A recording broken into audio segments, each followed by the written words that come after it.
Listen up or run for cover. Dropping knowledge from the people who have it to the people who need it. The real Brad Lee is dropping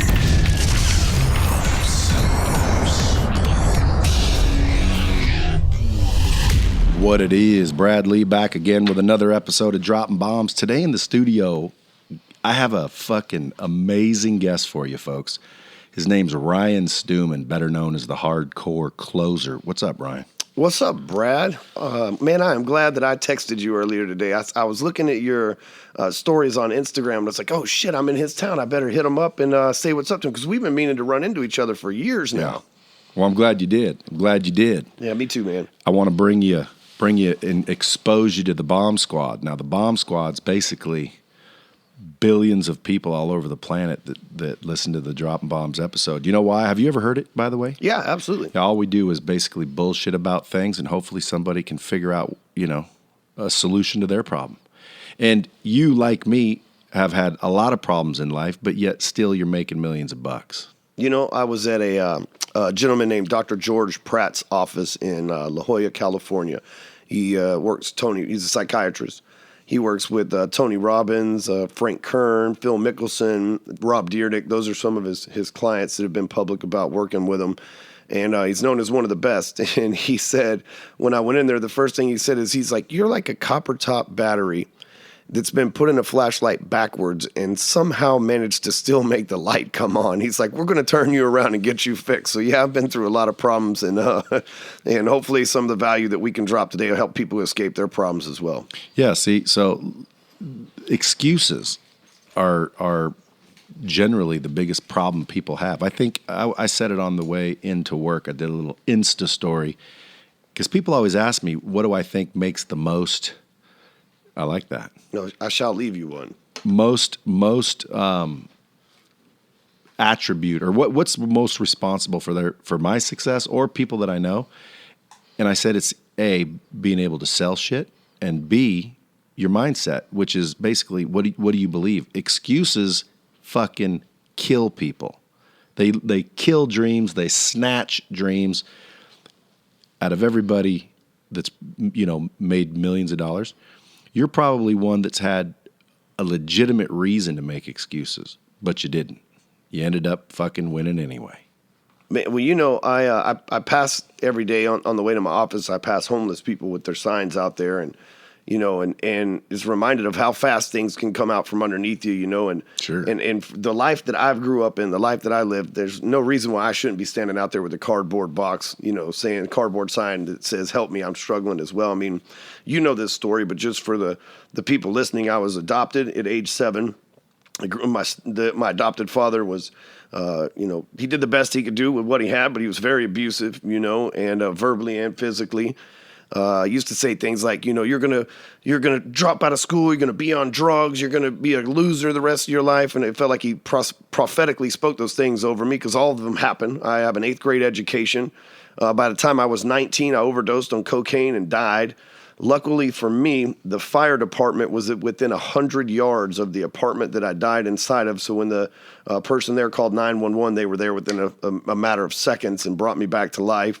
I got arrested for drugs, ended up going to prison for 2 years because I was so poor and my family didn't have money. So I had like a public defender lawyer and did 2 years in prison. Got out of prison, swore I'd never do drugs again, got my life together. Worked at a car wash, which is what most convicted felons go do when they get out of prison. Worked at a car wash and told myself, if I'll just be the best car wash guy in this company, maybe one day I can own this place, or at least a part of it. And one of the customers took note, and then it was a regular customer, and she's like, every time I come in here, you are a hustler. You sell me something, you upsell me on my car wash, you vacuum the car, you do the windows, you wipe the car off. She's like, you're like the Superman of the car wash business. If you'll come and get a job in the mortgage business with me, I'll show you how to become a millionaire. And I thought, well, lady, listen, there's a reason I'm here. I don't have credit. I don't know anything about finances. I'm a convicted felon. I dropped out of school in the 8th grade because, she saw this, we'll call it greatness in me, but I had this mentality of I'm just some loser just washing cars, and she closed me. on starting to work. She was like, what's the worst thing that can happen? They're going to take you back here at this car wash. Come try working for me. Yeah, and what if she never ran into you? That's what I'm saying. But what if I never showed up to be the best car wash guy on the planet, right? Like if it wasn't her, it was going to be somebody, because somebody's going to go, that dude is working his ass off without an excuse. But you said she kind of got you to believe that you're actually worth more. Yeah. Eventually, at first, I took the job thinking, well, this will probably last a couple weeks and she'll end up firing me and I'll go back to the car wash and just have a normal life. But I might as well take the risk because the car wash was always going to be there. But within 60 days, I made $21,000. And from a guy that worked for $10.50 an hour at a car wash, plus a little bit of commission, which might be 50 cents extra an hour or something like that, to making $21,000 in 60 days, hell, I was rich and addicted. Did you need a license to do mortgages? Yes, yeah. And so back then, you could get a state license and felony wasn't an issue as long as you didn't have a financial crime, which I had a drug crime, right? And funny story about that. 2005, this happened in 2003, I took the job. In 2005, I made $770-something thousand from the mortgage industry, right? I was flipping homes, buying homes, doing mortgages. I was all immersed. I was all in. And the local police, I live in a small town, the local police thought that I was selling drugs again and kicked in the door. Didn't find any drugs in my house, but they found some firearms that I shouldn't have had my hands on. Long story short, I beat the case, but then the feds picked it up, and the ATF put me in federal prison for 15 months. It's kind of again. Well, here in Nevada, I think, or maybe it's a federal law, if a felon has a gun, it's like up to 5 years. Even a bullet, they'll put your ass away. Yeah, but the state of Texas is different. It's okay, so like let's talk about Nevada. Here, marijuana is legal. And if the sheriff catches you with marijuana, it's like as long as you're not driving under the influence, you're okay, right? However, if the DEA catches you with marijuana, your ass still goes to federal prison, and so it hasn't been, absolutely. It hasn't been federally legal. And I'm going to drop a bomb on that because you just taught me something. Shit, I thought I quit smoking weed a long time ago, but man, you never know when a brother wants to maybe try it again. So you're telling the likelihood me, the DEA catching you and getting involved is slim. But if you're running big, massive weight out of your dispensary, the DEA can kick your door and they don't give a shit. Yeah, but at the end of the day, bro, I believe you don't want a haircut, stay out the barbershop. Yes. The likelihood, no, fuck all that. If I can go to prison, I ain't doing it. Yep. Period. Prison's one thing that you can threaten me with and get me to stop or not even consider it. Yep. Well, don't like prison. Did you? No, not either time. Yeah, even though from what I hear, it ain't that bad. It ain't that bad, but the federal prison definitely wasn't that bad. But the thing is, in Texas, you get your right to bear arms back. You do? Yeah. So after 5 years of being a felon, you can have a gun in your primary residence. You can go hunting. So if a felon, let's say from California, moved to Texas and became a citizen there, and it's been longer than 5 years, they can carry a gun. They can't carry it in their car. No, but I mean they can have a gun. They can have a gun in their house. Yep, absolutely. Now, see, that makes sense because what I've never understood is if you go to prison for stupid shit, meaning you got busted with some weed or some coke or some stupid shit, like you weren't a big drug dealer, you had some coke or you fucked up and made some mistakes, and now they take your gun away for life. That's just not fair. It's true. And so in Texas, they give it back to you. However, if the ATF wants to prosecute you for having a gun, it's still federally illegal for a felon to have a firearm. Except for nobody tells you that. They just say in 5 years, you get a little piece of paper in the mail from the state of Texas says you got the right to vote back, the right to become an elected official. Like I could go and run to be a state elected official, and you got your right to bear arms. So I had a gun in my house, and I beat the case, and obviously because they didn't find any drugs, I wasn't on drugs, so they brought me to jail, charged me with felon possession of a firearm, realized it had been 5 years since I had been convicted and done my time and everything. They had to let me go. Then they turned my case over to the ATF. You don't lose a federal. I mean, you don't win a federal case unless you're like John Gotti, and so they ended up giving me 15 months again. Got out. Went and in 2000, it's almost been 10 years. In July 11th of 2008, so we're in 2018 now, I left federal prison with $25 to my name. While I was in there, my wife, the lady I was married to, started sleeping with the landscaper guy. took all the money, that $700,000, my real estate portfolio, everything, took it from me. I walked out of federal prison less than a decade ago, right at about a decade ago, with $25 to my name. Spent $5 to cash the check across the street at the check cashing place. They know they're waiting for felons to walk out of there with that check every single day from the federal prison. Dropped about another $10 at McDonald's and had to move in with my parents and in a house that I'd bought for them. And so went and got a job eventually as another mortgage officer, right? So went back into that business, made about in 2009, which was really the worst year you could go into the mortgage business. If you'll remember, everything was crashing. People were killing themselves. People were jumping out of business buildings. I mean, like people were going into other industries. It was a horrible time to be a mortgage officer. I made $300,000 fresh out of jail, hungry as hell, you know. And in 2010, Obama signed into law something called the Dodd-Frank Act, which took state licenses, which up until that point, mortgage licenses were issued by the state. So I had a state of Texas license, and it changed it to a national federal license. And the feds, since I hadn't been 7 years out of the federal joint, they wouldn't give me a license, and I lost it all. That's how I got into this whole internet marketing, coaching, sales training stuff that I do these days. And so I literally went from being, you know, on top of the world, rock bottom with a jackhammer trying to see how deep I could dig the damn thing, right, to being back on top of the world. You know, the economy's crashing. I'm making $300,000. I'm getting my life back together as a young man. I was 28 years old at the time. And then they took the license away from me, and I was like, man, I don't know what to do. It's almost like they want you to stay down. It's this thing I call the force of average, Brad.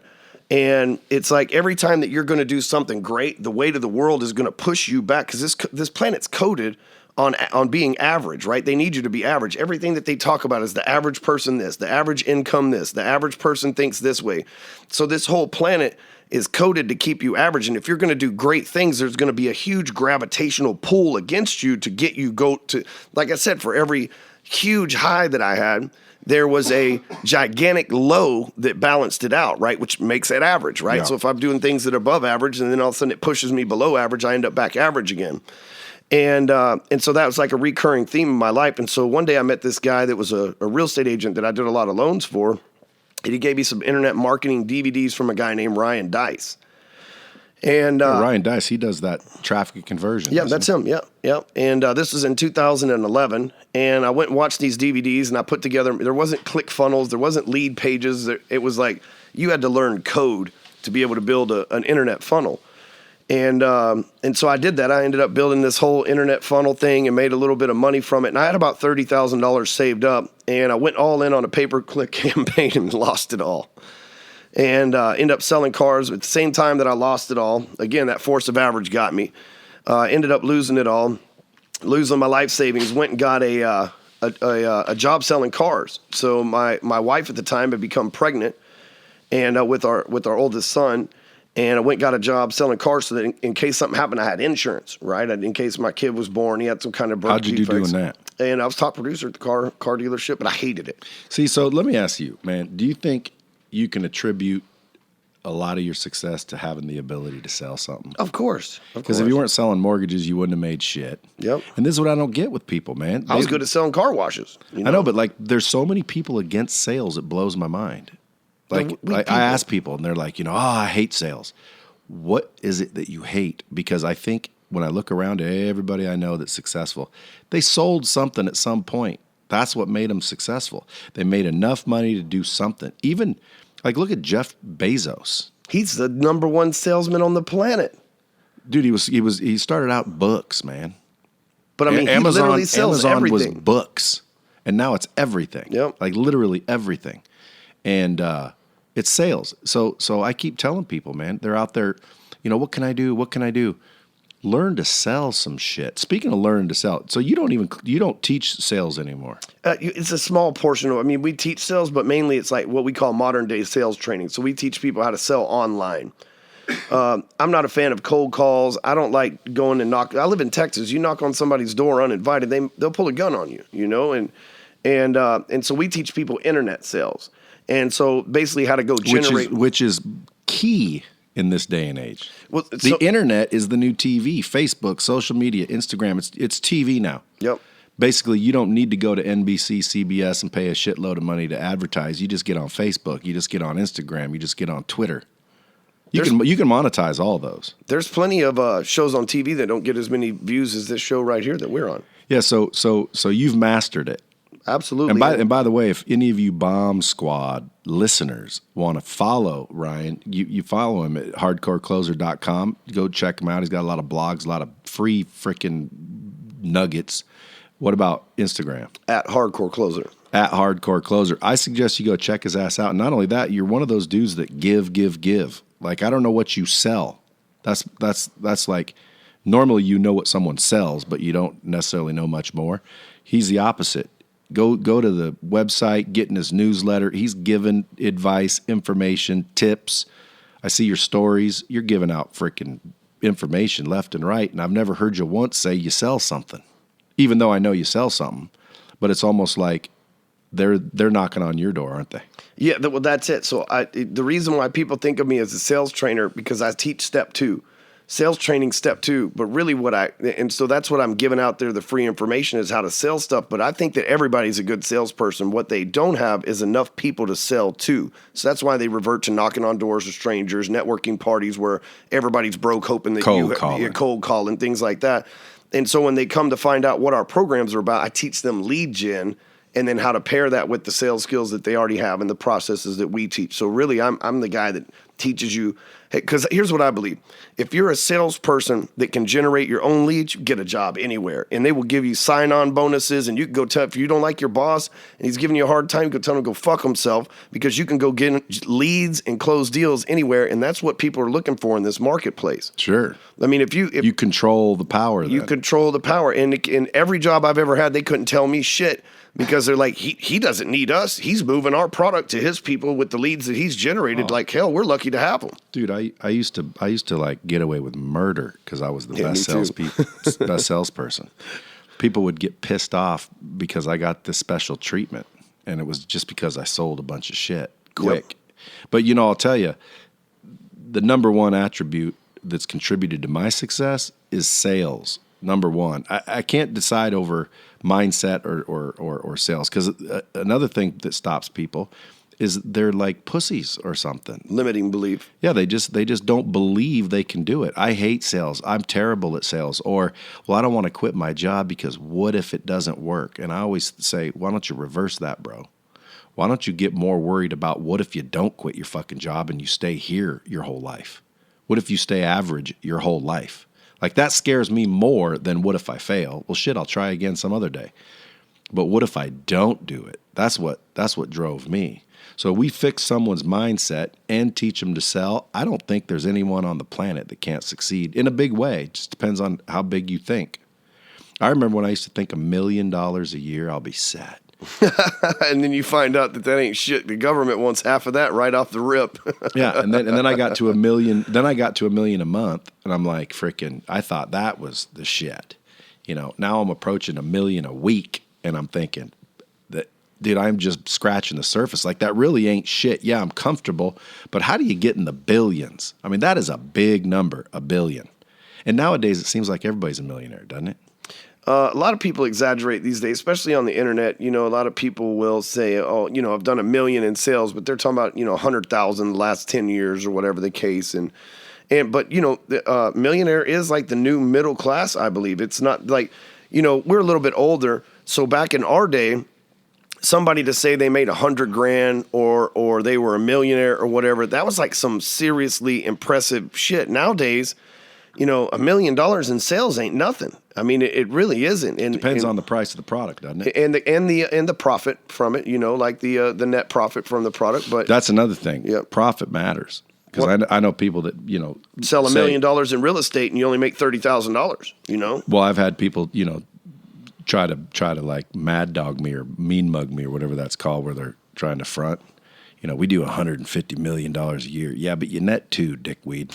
Yeah. And you got to split that 9 ways. Yeah, and so you got affiliates you got to pay out on that. Yeah. So shut the fuck up. But at the end of the day, profitability, look, if you can get to $150 million in revenue, whether you keep it all or not, I think that's unbelievable. And I think it's totally achievable for anybody listening to this podcast, don't you? Absolutely. It's just I'm well on my way. Yeah, and people don't understand. They just like, well, how do you do it? First of all, you start. What would you say? Well, so here's this. We all have motivation inside of us. A lot of people misuse it. So we have the motivation and the drive within inside of us, right? But some people, instead of using that motivation to go out and build a business and make a bunch of money, they use that motivation to get really good at video games. Or they use that motivation to get really good at fitness, but then they won't go out and work in their business. Or they use that motivation to eat their favorite food all the time, or to go party and have bottle service, and they use that motivation to chase chicks or whatever. The true people, the thing that had to happen for me was my original motivation was selling drugs. And at some point, I had to flip that switch that converted that motivation of the bad thing into the good thing, right? It flipped that switch. Well, you had to get caught, though. Yeah, I had to get caught. Sometimes you got to get slapped. Hard heads take hard hits sometimes and learn hard lessons. Well, because, dude, I tried the drug dealing thing when I was younger, and I was just worried of the consequences, so I'm like, fuck this. Of course, I wasn't making huge dollars, but I had friends that were moving some serious drugs, and they were just loaded. And then one by one, they'd get popped, and I'm like, fuck, this ain't worth it. So I didn't get caught because I stopped. Terrible business plan. Yeah, but you had to get caught. Otherwise, you might still be a drug dealer. Yep. You might be Scarface by now. What were you selling? And that's even scarier. Coke. I've smoked weed for forever. I've recently quit in the last couple of months, but I smoked weed for forever. So I knew I couldn't sell weed because I ended up like Smokey from Friday. So I sold cocaine because I didn't do it. The one time I did it, it killed me. So I knew that it wasn't something I ever wanted to dabble in again. But like I was saying, especially if you rock it up. Yeah. Well, so especially like, people have this motivation and they have to, we're all born with motivation. We just have to learn to flip the switch and convert that motivation into the right thing, and then turn that motivation into energy. And then once they've got the motivation converted into the right thing, and they've got the energy behind it, then they got to go execute. So many people have motivation and energy, but then they don't go execute, and they get stuck in that job. And you're right. Like, what happens if you spent the rest of your life in that job you hate? Right? Why not take that risk? What's the worst that can happen? Yeah, what's the worst? Yeah, you can always go. If you were good at your job, they'll always give you your job back, as long as you don't pull a Jerry Maguire on them when you're leaving, right? Who's coming with me or some shit like that? Well, I always say it like this. Like, even when let's say you want to pick up a hot-looking chick. I know dudes that won't approach a girl. I say, hey, dude, there's one for you. Go say hi to her. Oh, hell no. And I go, what do you have to lose? Well, what if she rejects me?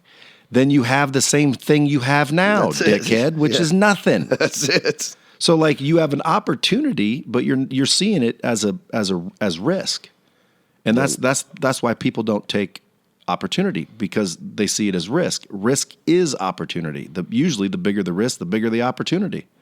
But dude, I used to walk up to girls without a problem. We used to go to the school with this kid named Rich Cothran. I think it was Richie. I forget. Anyway, ugly son of a bitch. Uglier than shit, dude. Got more girls than anybody. And no one could ever figure out how this dude always get the chicks. Until I started talking to him for a minute, and it dawned on me. It's because he's asking them all out.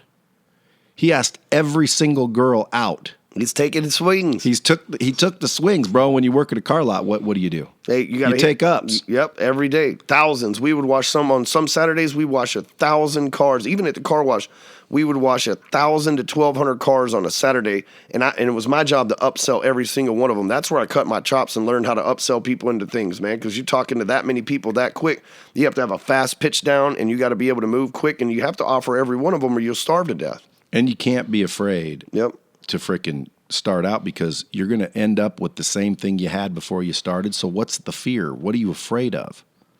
And I can't believe how many people won't move because of that. And it's unbelievable. Like, I'll talk to them. They'll DM me like somehow I'm getting a reputation of being a guru, even though I'm not a guru. I don't think a lot of people say, but you are, dude. There's nobody that I've ever met, and I know a lot of influential people, a lot of the same people that you know, a lot of influential people. You have high-level people that you're creating programs with. Like, you are the guru. I would say that name one person who has created more digital programs for superstar athletes and superstar entrepreneurs and superstar people than you. Name one person. I don't know any. You name somebody. There probably isn't. I don't think there's fucking anybody anywhere close. Yeah, but okay, so maybe I'm a guru in that. But what I mean is, like, I'm not an entrepreneurial guru. I can't tell you, here's what you do. I can just tell you what I did. Mm-hmm. And when people ask me, because they're starting to ask, how do I do this? How do I do that? And I'll say the simplest shit, And they don't understand. Like I say, you want me to double your business? Like I can double your business. I don't know what you did last year, but I could double it. I can tell you exactly how to do it. And once I tell you, you're going to go, yeah, that would fucking work. You know how to do it? Do more than you're doing now. Yeah, absolutely. And people go, well, that's fucking simple. Well, then why aren't you doing it? Because that is the answer. If you're talking, let's say, I don't know how many ads you run, how much money you spend, how many leads you get, but you do the math and double it.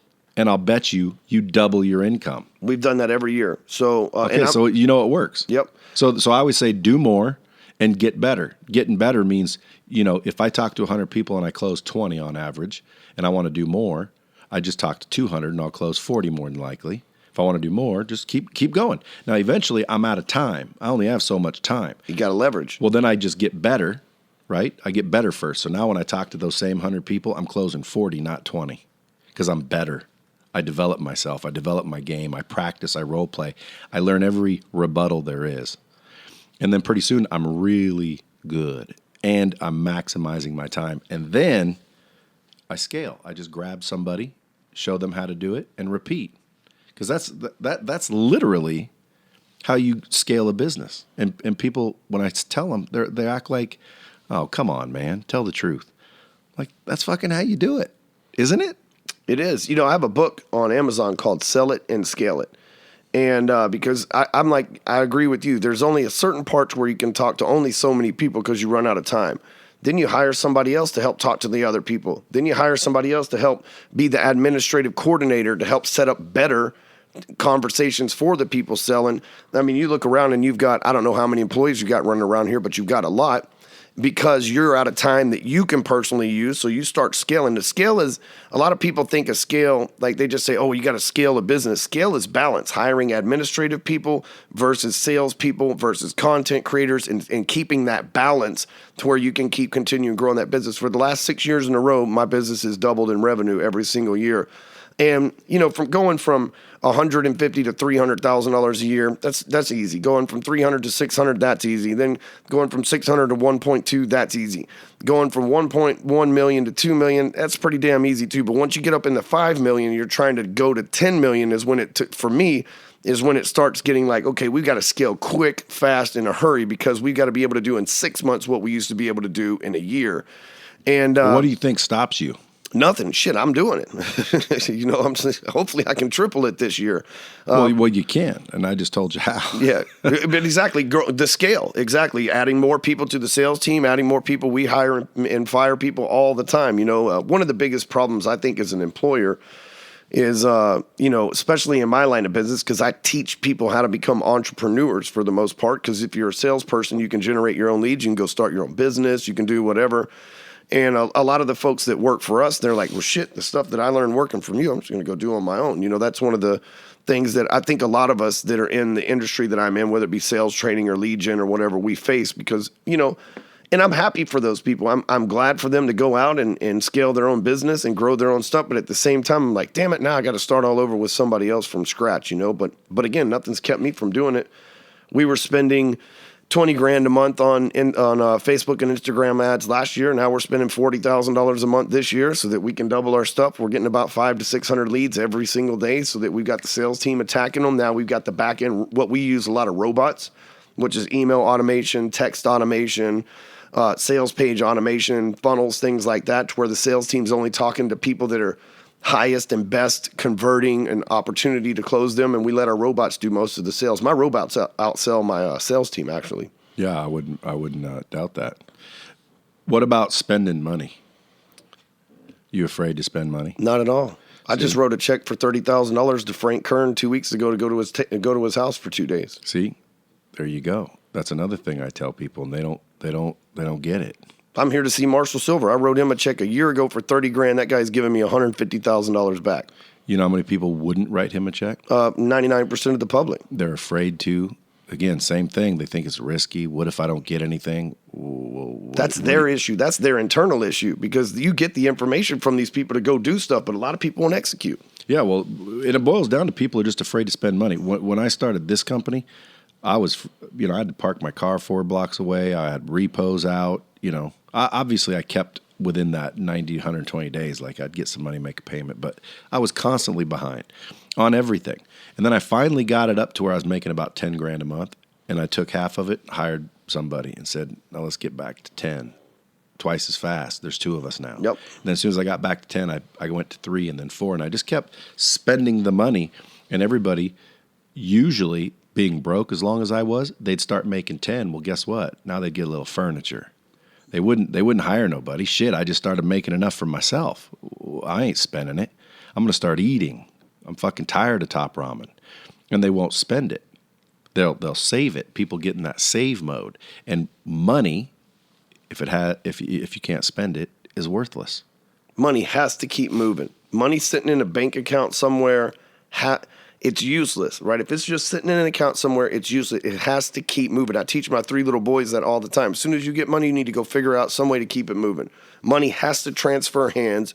It has to go into investments. It has to go into things that are assets that are going to appreciate, or money is useless because it depreciates. Money is literally, because of inflation, money literally depreciates if it's sitting somewhere. And it's if unless you spend it, it's worthless. Like if I gave you $1 million in cash and said you can't spend it, it wouldn't do me any good. Yeah, it does nobody any good. Do you know Matt Monero? Yeah, he's a great guy. He lives up the street from me, and he was talking about he spoke at one of my events, my Break Free Academy event, and he was talking the other day about, there was times when he paid his employees and then didn't even pay himself just so that he can continue to grow. This is a guy that has a 9-figure per year business, like a real 9-figure per year business. They're the largest commercial fleet financing company on the planet. And there was times where he chose to pay his employees and his bills and to starve and, like you said, go behind on truck payments, go behind on house payments and everything else so that he could advance that. He was spending that money on the places that kept the money moving as opposed to trying to pay himself. Yeah, well, most people are afraid to do that. So listen up, bitches. Don't be afraid to spend money. Yeah, Matt's rich as shit. He's a prime example of a guy that spent money long enough to, and just like you're rich as shit. You spend enough money for a long time. Now you're at $1 million a week. I'm doing well financially. We surround ourselves with people in the billions and stuff. So we always think we're unsuccessful. There's plenty of people listening to this that would kill to be in our shoes. They say they would kill to be in our shoes, but they're not executing to get there. You know what I mean? But there's plenty of people that would consider us super successful. But the thing is, that's because they're thinking small. Yeah, we've had to take the risk to get there. Yeah, and there's people that have reached a certain level, and then they run around acting like they are the shit. Yeah. Which again, everybody has their own way of doing shit, but like, I don't think I'm shit yet. Me neither. So like when I reach $1 billion. Or maybe even sell out, because again, I mean, who cares if you reach it if you don't have it? Yep. But when I reach $1 billion, that's when I'll be able to get a little cocky and say, yeah, I did something. But who knows if in 20 years, by the time that happens for us, that shit, trillionaire is the new billionaire, and we're like, fuck, there's a whole new level of something we gotta go chase, and we're not a trillionaire. Shit, we ain't shit anymore. Bezos may be a trillionaire in 10 years. Yeah. Well, I don't really give a fuck. After I hit $1 billion, I'm good. I'm good to go. I have $50 trillion to my name right now, and I made it all from the internet, and it cost me $30. I started with $30, and I have $50 trillion. It's Zimbabwe money, right? Let's just to be straight here. So you never know when inflation is that rand? It's I forget what they call them, but I have a $50 trillion. It's real. It's a Zimbabwe $50 trillion bill. It costs $32 American money to make the exchange on there. So you never know. One day, we could be billionaires here in America, and it could be the same as being a trillionaire in Zimbabwe. Right now, if you were $400 trillion, they're like, yeah, you got like $100 American, Yeah, I went to South Africa once, and I was looking at price tags, and they have a dollar sign, even though it's rand. Right. And there's big difference. Yes. So like I bought these 2 zebra pillows, and I left the price tags on them just because they said like 360,000. Right. They were like $300. So let me ask you a question. You're in Dallas, Texas. Is that right? Yes, sir. Did you grow up there? I'll have 38 years there. Your whole life? Never lived anywhere else. Why is that? First of all, I love it. I love the people there. And I run an internet business, so I have the opportunity to live anywhere. I could live in Florida, California, Costa Rica. Those would be, those are nice places. I like to surf. I travel all around the South and all around the Pacific Ocean and stuff, surfing, go to Hawaii and all that. But I do live events, and I like to do live events in my office. Our office holds, we have these break free academies that we hold 50 people in. And Dallas is in the middle of the country. DFW is the third largest airport in the country. So it's easy, 2.5 hour flight from pretty much anywhere in America. And so that plays a lot of it. There's no state tax. Texas is a very business-friendly state. A lot of people don't realize this, but Texas only legislates once every 2 years for 45 days. So there's basically no fucking rules there. I mean, it is literally a wide open. It's a right to work state. You don't have to make an excuse to fire somebody. Like it's just a very wide open state. Plus, where Dallas is, there's 8 million people in our metroplex. And there's just a lot of benefits. I mean, I could go on forever about it, but I'm your typical Texan, man. You know, Texas is the only state that you can actually fly the state flag over the American flag. I mean, we're just proud people, and I really do love Texas. And everyone asks me if I'm from Texas. I think my accent. Where are you from? Oregon originally. Okay, yeah, you do not have an Oregon accent. No one says that. Everybody says Texas. Maybe it's a past life or something. And probably the way you carry yourself. You know, you carry yourself like you look like you carry yourself and act like somebody from Dallas. You know. Well, I'll take that as a compliment after that description. So let me ask you this question: would you rather earn $20 million or get handed $100 million? Man, that is a really difficult question. I'm a hardhead, man, so I'd rather earn my own 20 and be able to say that I did it myself. You know, I don't like participation trophies and. So let me ask you this question then, because I ask everybody this, and most people say earn, and I use it to convince people that we were programmed with this stupidity. Yeah. Because you're now $80 million poorer.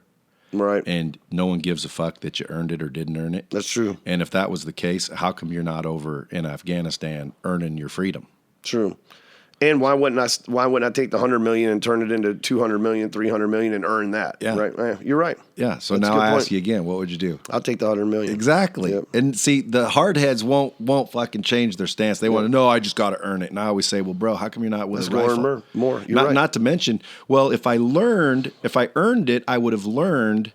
So now I could earn more. If you gave me $100 million, I wouldn't have learned how. Well, first of all, motherfucker, if you got $100 million, you don't need to learn how. Secondly, lose $50 million. You learn the same shit, don't you? And you still got $30 more million than you earned the hard way. You're $30 million ahead. See, I just want people that are listening to understand that, listen, I believe we were taught wrong. Oh, we're taught wrong by our parents. We're taught wrong by our schools. We're taught wrong. Like you said earlier, we're taught to be average. Is that what you said? Yep. Well, that's what I mean. We're taught wrong. Someone says money doesn't buy happiness. Yes, it does. If I just gave you $10 million, would you be happy? Absolutely. So who says it doesn't buy happiness? People are trying to say that they don't have it. They make you feel better by saying, well, money doesn't buy happiness, or I'm mad at you because you decided to take a chance and I didn't. And I want to take something from you by saying, well, who cares if you got money? Money doesn't buy happiness. Yes, it does. It does buy happiness. If you don't think it does, follow me. I'll show you where to shop. But you got to have some money to go with me. So, you ever been broke? Yeah. See, I've been broke. You ever more than once? You ever go through Christmas broke? Yes. What about birthdays? More than once. Are birthdays better with money? Or you know what's even worse is when you have a girlfriend or a significant other or a kid's birthday that you can't afford to buy them stuff. There on. you go. That's the worst. Like I don't give a shit about myself when it comes to that stuff. Like I'm whatever. But man, if you got a person you love and you can't afford something on their birthday, or you can't afford to give them something on Christmas, man, that is some painful shit. I almost want to shed a tear thinking about the times where I've been like, Grandma, my grandma was always there for me. It's like, Grandma, I don't even have money to get you flowers this year. You know, like being locked up in prison. What am I going to do? Send my fucking family a book of stamps for fucking Christmas, some Top Ramen, or a melted thing of Bluebell ice cream? I mean, 4 cans of tuna? Yeah, 4 cans of tuna. So exactly. So, you know, I've been in that situation, man. And I tell you, it's not so much about me being broke or not, but me getting presents or not, but not being able to give, because I'm a giver anyway. Like you said, beginning of this, you're like, you just give and give and give. And then, man, when I'm broke and wasn't able to do that, man, that's disheartening for sure. So money would have made you happy in those cases. Absolutely. See, and those people happy too. And they probably didn't care whether I gave them something or not, because they probably felt bad for me, the situation I'm in, but it would have made them happy too, the ripple effect. What about if someone had some sort of medical problem and you couldn't fix it? Man, it'd be rough as well. Yeah, so look, no one's ever going to say, here's 100 million or go earn 20. I just like to always ask everybody that question. I feel stupid for answering it that way, honestly. Now that you said what you said, I feel like, damn, that was a fucking stupid answer, Ryan. Well, and you know what? Everybody says it. Not now everybody. I'm awake. Now I'm awake. Now I learned a lesson. Ed Milet said, earn it. Andy Frisella. You listen to Andy Frisella? Oh, Andy's such a badass, man. Dude, he's huge fan. He's got a VT coming out called Frisella Academy, Entrepreneur Academy. He was talking about that, him and Ed Milet. I watch their thing. Yeah. I watch them every morning, Ed Milet or Tom Bilyeu. You know that guy? Yeah. First thing I do when I wake up in the morning is I listen to something positive, and it's usually Ed Milet, Andy Frisella, or Tom Bilyeu's Impact Theory. This morning I was listening to Andy and Ed Milet, and Andy was actually talking about the Entrepreneurs Academy or whatever you just said. It's called Frisella Academy. Yep. That's right. Yeah, so I like Andy shit. I listen to his podcast. You know, he says it like it is. It's no bullshit. Yeah. And I like that. And Ed Milet, man, he's got some good information. I got a call with him tomorrow. He's on my schedule for tomorrow. He actually filled out the link and wants to talk to me tomorrow, so I'll be speaking with him tomorrow. Yeah, he'll be here, I think, next week. Do some filming, or either filming or planning. That guy's jacked. Both those guys are jacked, but like Ed, dude, that guy's jacked. Ed's jacked. Plus, he's probably worth $500 million or so. Yeah, Liquid too. Yeah, he said his planes are all paid for cash. His house is paid for cash. Like, yeah. Everyone always brags about his house in Laguna. Yeah. His house in Coeur d'Alene blows that one away. Really? His house in Coeur d'Alene is like $55 million, and it's just like the ultimate lake house you'd ever want. And he only hangs up there for summer. What's Coeur d'Alene? Coeur d'Alene, Idaho. Okay. It's like freaking billionaire's paradise. Really? The guy upstairs that owns this building, billionaire. Ed Milet, damn near a billionaire. He will be. I know 3 or 4 billionaires. They all have a spot in Coeur d'Alene. Really? They say, like in the summer, it's 75, 80 every day. The water's crystal clear. The lake, the trees, it's just gorgeous up there. There's like marshmallow roasts and day freaking events for kids, and everybody's family oriented. And I mean, it's just unbelievable. Winter, not so good, but summer. So I'm going up there this summer, hang out with Ed. He's got some property next to his, said he'd sell me a little piece of it, which you can't get, up there unless you know somebody. Unless you know somebody, yep. Yeah, so anyway, Ed's cool, Andy's cool. I'd definitely follow them. But I forgot what I was going to bring up when I said something. We started talking about all these cool people. We forgot about ourselves. What was I going to say? Anyway, yeah, well, hey, follow Ed Milet, too. Ed Milet and Andy He's a Frisella. show stealer. Yeah, Andy Frisella's podcast, the MFCEO Project. It's pretty damn good. I was on that episode. I was on an episode once. I'm going to fly out there, hopefully get on there again. He just keeps it real. He hit me up through my Facebook about a year ago to go out there. And I said, dude, I'd be honored to go out there. And I never heard back from him again. So, tell him, damn it, I'm trying to get out there. Well, I just pulled a string from a dude named Jordan Belfort, the Wolf of Wall Street. Heard of that guy a few times. Yeah. Andy said that was his favorite movie, and he wants him on the podcast. Mm-hmm. So when I made him a deal, he needs to be on 3 podcasts. This is going to be one of them. Jordan's cool people. Andy Frisella's, I gave him that freaking ace card, so we're going to be flying out to St. Louis to be on Andy's show. And then I got one more. Yeah, Jordan. I got a little bit of flack from a couple people with, well, that guy. And the last time I fucking checked, he's out of prison, right? I'm sitting right here. I'm not here to judge anybody. Yeah, you know what I'm saying? I was that guy too. He paid his debt. Like now he's teaching people how to freaking sell with this straight line selling course of his. He's bigger outside of the country than he is in the U.S. because of that movie and what he can do.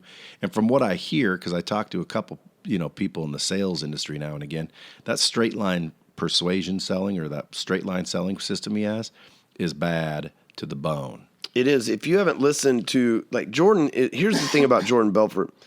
He is the best. I'm telling you, the king of tonality selling. We were talking about this earlier. Communication is 57% tonality, 37% body language, and 6% words, right? And Jordan knows that, and he is the king of teaching people how tonality closes deals. If you listen to The Way of the Wolf on Audible, man, just the way that he talks and goes into tonality, he gets it. There's tones that you can hit to people that it's like smooth jazz to their ears, you know what I mean? That makes them open their wallets, and he's the master of that. So a program like that, again, how likely do you think that would be instrumental in becoming successful. Absolutely. If you're in sales and you're especially like, because they teach the cold calling aspect. So if you're in sales and you teach cold calling, I don't think there's anybody else better out there to teach you that than Jordan. Yeah. So there you go, folks. Learn to sell, whether it be from Jordan Belfort, whether it be from freaking Grant Cardone, whether it be from Ryan Stewman, even though the hardcore closer really just teaches you how to get leads. So learn from one of those other guys how to actually close them when you generate them. Or do you teach that too? No, we teach how to do that as well, but ours is an entire inbound process. I still think you need a course on sales. Yeah, we have a few. You could sell it standalone. What if someone has all the leads they can handle? Yeah, so we have a course called Show Up and Close, and so it teaches all my closing stuff. It's a 30-day course, and it teaches all my closing stuff. It's just not our most popular program. See, like I said, I think sales is step 2, lead gen is step 1, and so if I can make you decent at sales and then get you some really high quality leads, then shit, you're going to make money in sales. Anyway. Leads are definitely more important. Yeah. Definitely more important. But listen, if you guys want to win out there in the bomb squad land, if you want to win, learn to sell, get your mind right, make sure that you believe, and don't be afraid to take a little risk, because it's not really risk, it's opportunity disguised as risk. You got any events coming up? Where can they go to check you out? Yeah, so the best place to follow me is on Instagram. I put 4 or 5 Instagram stories out there every day, and I'm talking about events that we have coming up and everything else.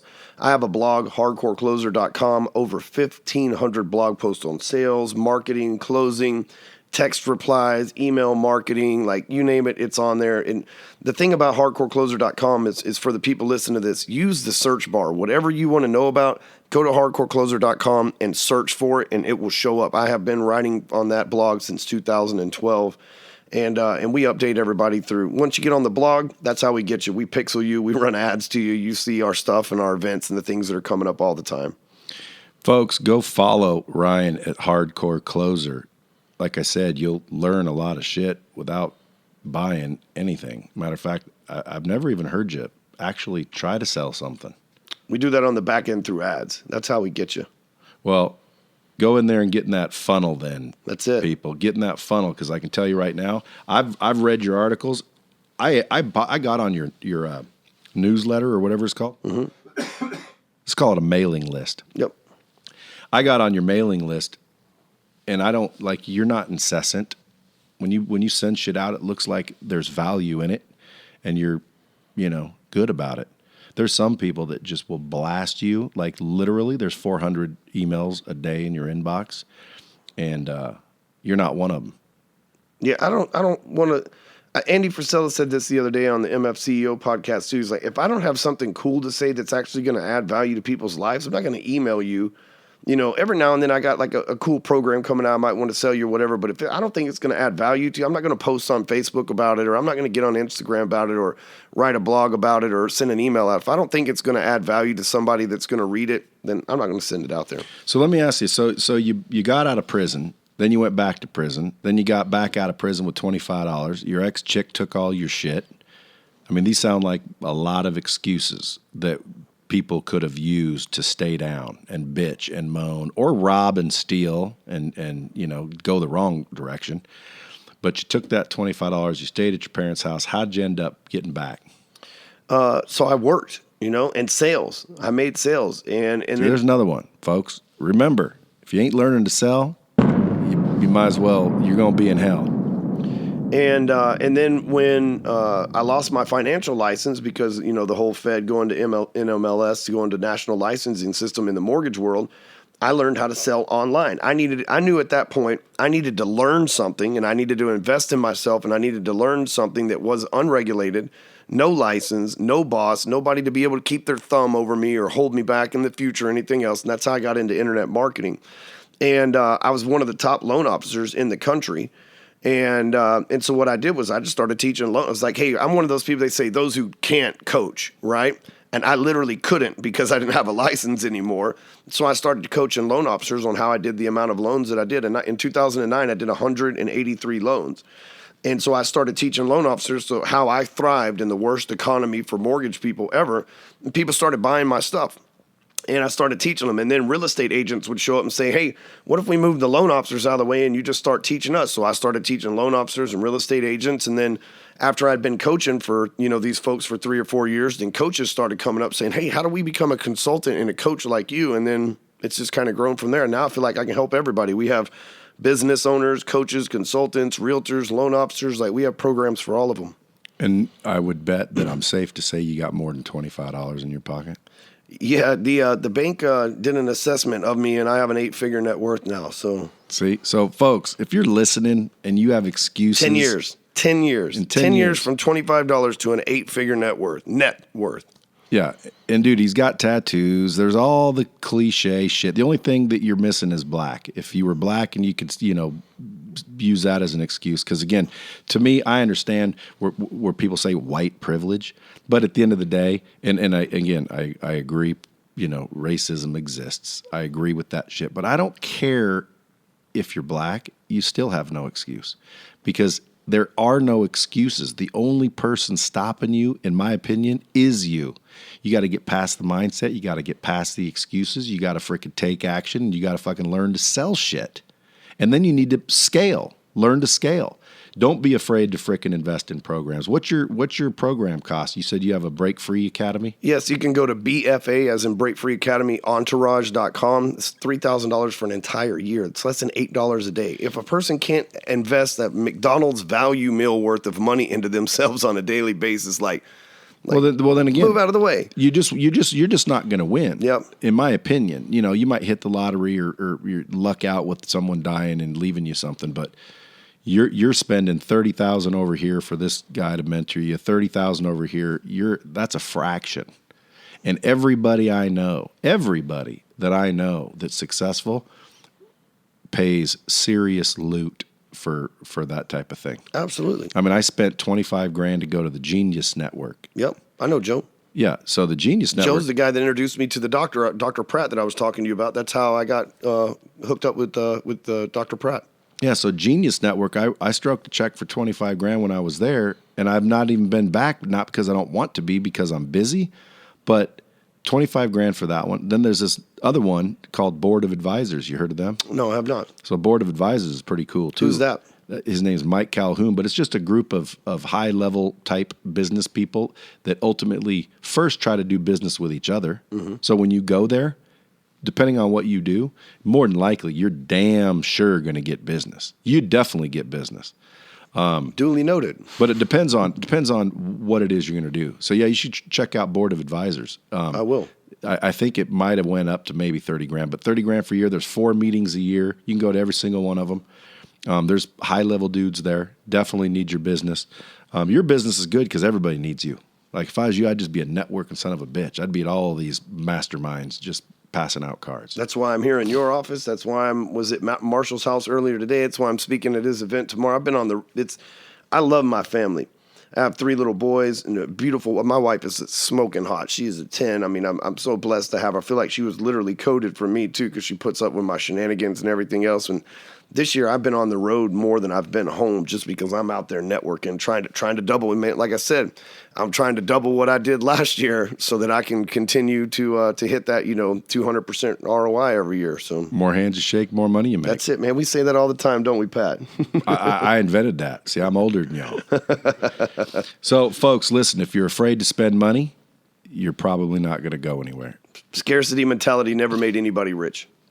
Ryan Stewman, Hardcore Closer, folks. Go out and at least follow him. Make sure you hashtag Bomb Squad so he knows where you came from. Rate this podcast if you can. Share somebody. Tag. I got this from Andy Frisella, man. Bring me a friend. Share it with somebody. Bring me a friend. We're in the top 50 podcast in my section now. I think I might even be in the top 30. I'm trying to get to number 1. Y'all can help.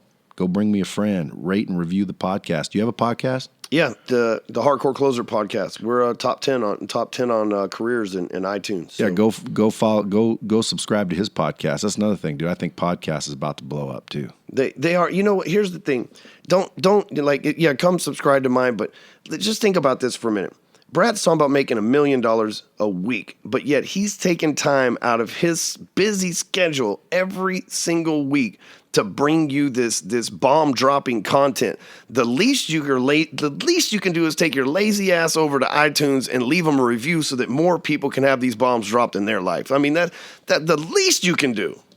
Word. You heard him. All right, folks, listen, I got to get to the Golden Knights hockey game. But I first got a dinner with another client. I think you guys should go to the game. Now, if you want to, text me. You got to download a Flash app. I'll flash you 2 glass seats. You're right up on the glass. They're badass. You can watch the Golden Knights. That's the team that keeps beating up on your Dallas Stars. They're probably going to go to the Stanley Cup and take that bitch down. That's awesome. Is this y'all's first year or second year here? Brand new. First year, go to the dude. That's awesome. Dude, it's never been done. It's like blowing people's mind.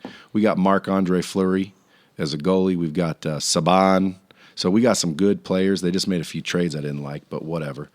Anyway, so appreciate you guys coming in. Yeah, thanks for having us, man. Pat stayed silent on the couch, but appreciate you guys coming in. Make sure you guys follow this cat, #Bomb Squad, just so he knows you came from the B-Meister. Till next time, folks. Yeah,